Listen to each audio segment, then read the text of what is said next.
The famously confrontational Joan Crawford and Bette Davis duo finally shed the screen in Whatever Happened to Baby Jane, a 1962 horror thriller directed by Robert Aldrich. The actresses' relationship and the making of the film was the subject of a recent FX series called Feud, starring Jessica Lange and Susan Sarandon. Like a cross between Sunset Boulevard and Psycho, Whatever Happened to Baby Jane explores themes like madness, jealousy, and guilt in a Hollywood setting, as Bette Davis' ex-child star Baby Jane Hudson keeps her disabled sister Blanche, Joan Crawford, imprisoned in their house, feeding her rats and scaring the crap out of her.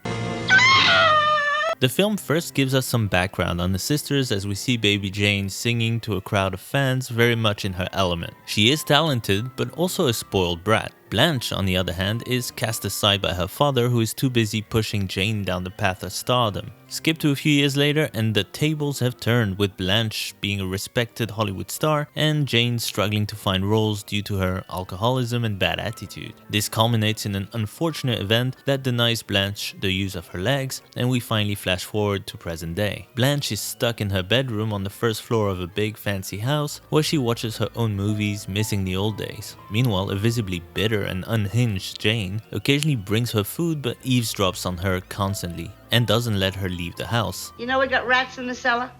It's a crazy setup, but it's realistic enough that you instantly feel bad for Blanche and try to figure out ways that she could escape. Bette Davis gives her most standout performance as Baby Jane, a moody has-been with the worst case of denial you've ever seen.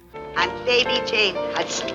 She is tragic yet chilling and very manipulative, so you never know which Jane you'll get from one scene to the next. Both actresses deliver powerful performances, playing two characters who are broken and, as you later find out, beyond saving. You wouldn't be able to do these awful things to me if I weren't still in this chair. But you are, Blanche. You are in that chair. Packed with memorably creepy and bizarre scenes, the film is hypnotic and tense throughout. You add Davis and Crawford at their best and most daring, and you've got yourself a must-see. Like Psycho, this is a psychological thriller that was way ahead of its time, boldly turning two ex-starlets into morally questionable biddies, playing out a thoroughly sinister scenario that will make neither of them look all that good. Quite simply, it's a horror masterpiece. Don't miss it.